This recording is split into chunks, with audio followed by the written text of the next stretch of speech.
So మరి ఇప్పుడు రాజాసింగ్ విషయాన్ని మీరు తీసుకుందాం. రాజాసింగ్ ఈరోజు మరి ధిక్కార స్వరం వినిపిస్తున్నారు మీ పార్టీలో. ఏంటి ఆయన ఏంటి త్వరలో మీ పార్టీ నుంచి బహిష్కరించబోతున్నారని రకరకాల వార్తలు వస్తా ఉన్నాయి. ఆయన కూడా వెళ్ళిపోవడానికి కూడా సిద్ధంగా ఉన్నాడు. ఎందుకంటే మీ దాంట్లో ఉన్నటువంటి సీనియర్ల మీద చాలా అసహనం వ్యక్తం చేస్తున్నటువంటి అంశం కనపడతా ఉంది. రాజాసింగ్ మా తెలంగాణ బీజేపీకి పెద్ద ఆనిముత్యం.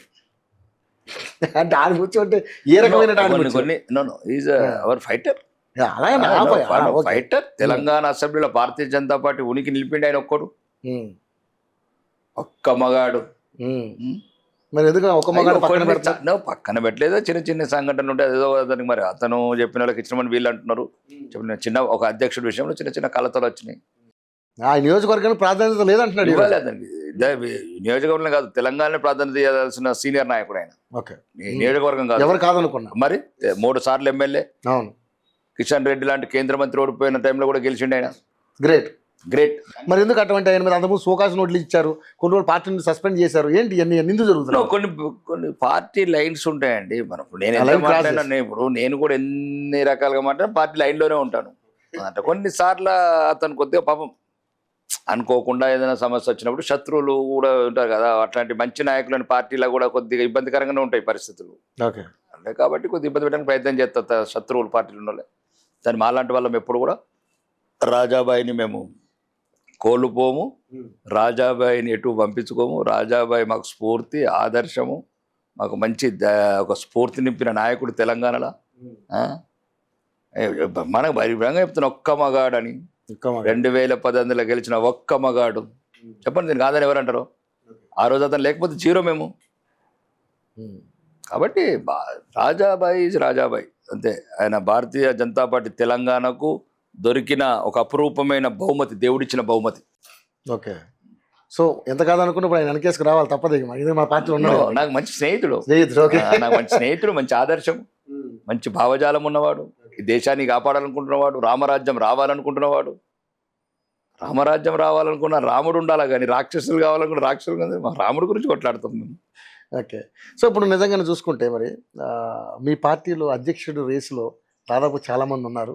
ఆ అధ్యక్ష రేసు గురించి ఎన్నో రోజుల నుంచి ఫైట్ నడుస్తూ ఉంది, కానీ ఇంతవరకు ఎవరనేది డిక్లేర్ చేయలేకపోతున్నారు. ఒకవైపు ఎమ్మెల్సీ ఎన్నికలు వస్తున్నాయి, దాదాపుగా మీ నాయకులు ఎక్కువగా ఈసారి ఆ 3 ఎమ్మెల్సీలు కూడా కైవసం చేసుకోవాలని తెగ వీళ్ళు ఊరుతూ ఉన్నారు.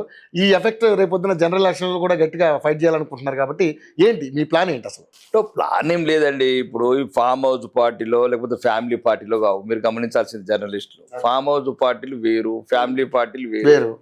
ఇది దేశం గురించి ఉన్న పార్టీ అండి ఇది. కాబట్టి దీనికి పద్ధతులు ఉంటాయి, సిద్ధం, దాని ప్రకారం పోతే మాకు కొన్ని అది పార్టీ క్రమశిక్షణ కొన్ని ఉంటాయి, క్లాజెస్ ఉంటాయి. ఆ క్లాజెస్ ప్రకారం ముందుకు పోతున్నాం. మాకు ఆల్రెడీ మొన్న ఒక 1 వీక్ బ్యాక్ ఏమో జిల్లా అధ్యక్షులు అయిపోయారు. జిల్లా అధ్యక్షులు కాగానే అదొక రూల్స్ ఉందట, 50% అబోవ్ జిల్లా అధ్యక్షులు అయిన తర్వాతనే రాష్ట్ర అధ్యక్షుని ఎన్నుకోవాలి. జిల్లా అధ్యక్షుని ఎన్నుకోక ముందేమో మండల అధ్యక్షుని ఎన్నుకోవాలి, మండల అధ్యక్షుని ఎన్నుకోవాలేమో బూత్ అధ్యక్షుని ఎన్నుకోవాలి. ఇది ఏదో ఓళ్ళో నిషా లోపల నేను సీట్లను డిక్లేర్ చేస్తుంటే కుదరదు. ఎంత మైకం లోపల ఎమ్మెల్యే అభ్యర్థులను డిక్లేర్ చేయటము, నోటికి వచ్చిన వాళ్ళని డిక్లేర్ చేయడం, మా రాజ్యసభ సభ్యుల్ని వాటర్ పోస్ట్ వాళ్ళని డిక్లేర్ చేయడం కుదరని పార్టీ ఇది. ఎక్కడనో సిల్డ్ కవర్లు పెట్టిన ప్రియాంక గాంధీ, రాహుల్ గాంధీ పెట్టిన సిస్టమ్ కుదరదు. ఇక్కడంతా ఒక పద్ధతి, ఒక వ్యవస్థ ఉన్నది, దాని పరంగా పోతుంది. పార్టీ అధ్యక్షుడు అవసరం లేదు. ఇది అన్ని కాగానే త్వరలోనే పార్టీ అధ్యక్షుడు. ఎవరు అనుకుంటున్నారు ఈసారి? మీరైతే ఎవరు అనుకుంటున్నారు? అధ్యక్ష రేసులో చాలా మంది ఉన్నారు. ఇప్పుడు మా దృష్టిలో ఒకటి భారత మాత ఒక్కటి మా పార్టీ అధ్యక్షుడు అంతే. వ్యక్తులు ఇయ్యాలుంటారు, రేపు ఇయ్యాలుంటాడు పార్టీ అధ్యక్షుడు, మళ్ళీ రేపు ఇంకోళ్ళు వస్తారు, మళ్ళీ 2 సార్లు ఉంటాడు, 3 సార్లు ఇంకోళ్ళు వస్తారు. కానీ భారత మాత ఎప్పుడు ఉంటుంది, భారతదేశం ఎప్పుడు ఉంటుంది.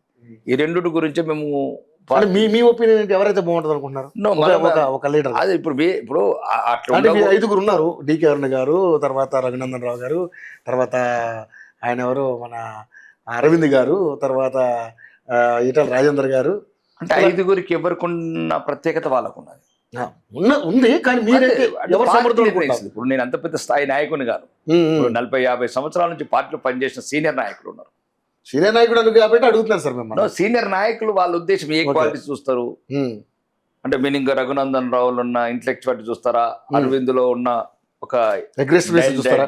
డైనమిక్ చూస్తారా? ఉమ్, ఈటల రాజేందర్లో ఉన్న ఒక మెచ్యూరిటీ పొలిటీషియన్స్, ఉద్యమంలో పాల్గొన్న ఒక తెలంగాణ ఉద్యమంలో పాల్గొన్న ఒక మధ్యతరగతి నుంచి వచ్చి కష్టాలు అన్ని చూసిన వ్యక్తిగా అట్లా డీకే అరుణ మంచి ఒక సమాజంలో ఈరోజు రానున్న రోజుల్లో 33% మహిళా రిజర్వేషన్ వచ్చింది.